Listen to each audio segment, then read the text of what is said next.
लेकिन दो चीजें और हैं जो हटनी चाहिए, जिसको मैं अब पब्लिक डोमेन में लाना चाहता हूं। कौन से 1924 का यह कानून है भाई? मोदी जी कहते हैं मैं हर दिन इतने कानून बदलता हूं। हो सकता है कि वो उस पर भी सोच रहे हो। 1924 का एक कानून चला आ रहा है हमारे यहां, और वो हमारे हिस्सा है कि जो भारत के मंदिर हैं, उन मंदिरों पे जो चढ़ावा आता है वो सरकार लेती है। कुछ मंदिरों का 100% लेती है और कुछ परसेंट वहां के जो काम काज देखते हैं उनको दे देती है। लेकिन यह कानून सिर्फ हमारे लिए है। मस्जिद में तो कुछ होता ही नहीं, चढ़ावा कौन करने आ रहा है? वहां तो कुछ और ही होता काम। जो काम रुकवा दिया मोदी ने वहां तो वो काम हो रहा था। तो मजारों का, गुरुद्वारों का, इन सब जगह का पैसा सरकार नहीं लेगी। लेकिन इत्तेफाक से आपके मंदिर तो एक जमाने न तो रिजर्व बैंक होता था, उसी में रखा जाता था सोना वगैरह, तो अरब खरबों खरबों रुपया होता है। तो अब मंदिरों से इस पैसे को सरकार के लेने का हक समाप्त होना चाहिए। लेकिन मेरी दूसरी राय भी है इसके साथ में, एक राइडर है, क्योंकि जब मैं इसकी अभी रिसर्च में लगा हुआ हूं तो मुझे दुख के साथ कहना पड़ रहा है कि हमारे यहां पुजारियों, कोई सरस्वत ब्राह्मण है, कोई सरयूपारी ब्राह्मण है, इतने सारे झगड़ों के कारण 90% केसेस कोर्ट में हमारे ही लोगों के गए। और ये उस वक्त की रूलिंग है। मैं ये कहता हूं कि सरकार इस पैसे को नहीं लेगी, लेकिन साथ में शर्त यह होनी चाहिए, हर वो मंदिर जिसका करोड़ों में चढ़ावा चढ़ता है, उससे ये आप रिटन हलफनामा लें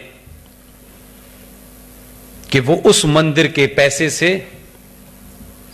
हर जगह एक साइंटिफिक वैदिक कॉलेज खोले।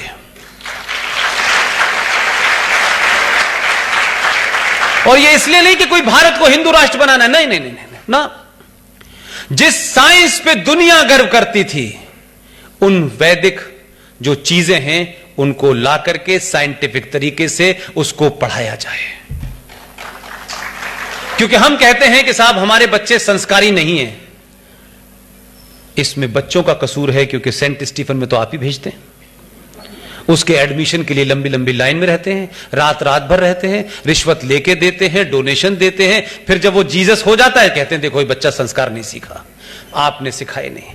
अगर आपने वैदिक स्कूलों में उनको बेसिक शिक्षा दी, अपने संस्कारों की दी, उसे धार्मिक उन्मादी बनाने के लिए नहीं दी, उन स्कूलों को आप मदरसों से कंपेयर मत कीजिए।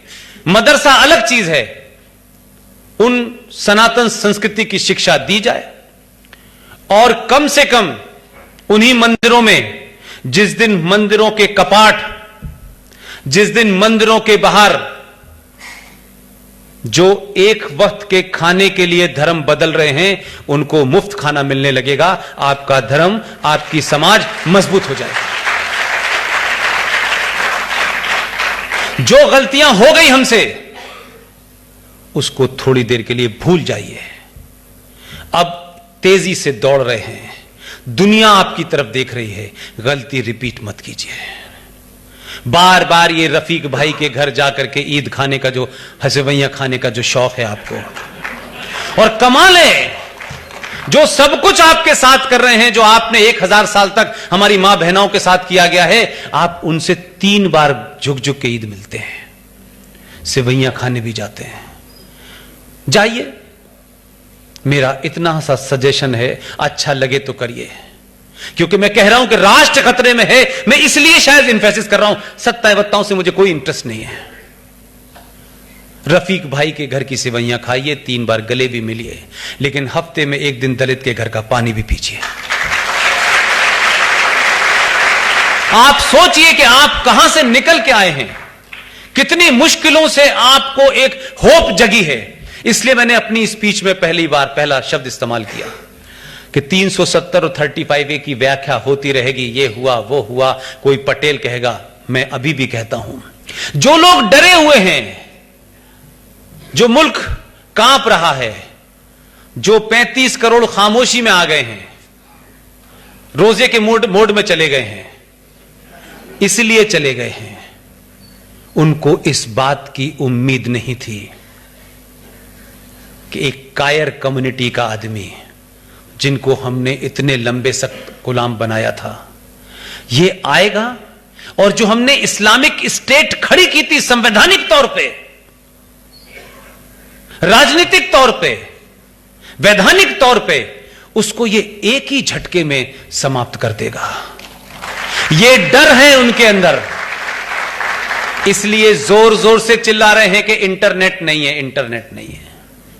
1400 साल पहले इंटरनेट नहीं था, तब भी तुम पत्थर मारते थे।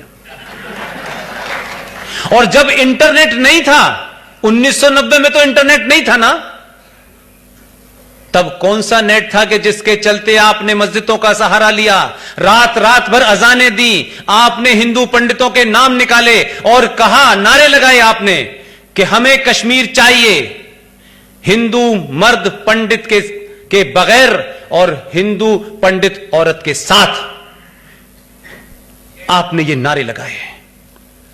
तब तो इंटरनेट नहीं था, तब वो कौन सा सिस्टम था कि पूरे वैली की हर मस्जिद से एक ही आवाज आती थी, ला शिरकिया ला शिरकिया, ला इलाहा इल्लल्लाह, पाकिस्तान से रिश्ता क्या, ला इलाहा इल्लल्लाह। तब ये कौन सा इंटरनेट था भाई?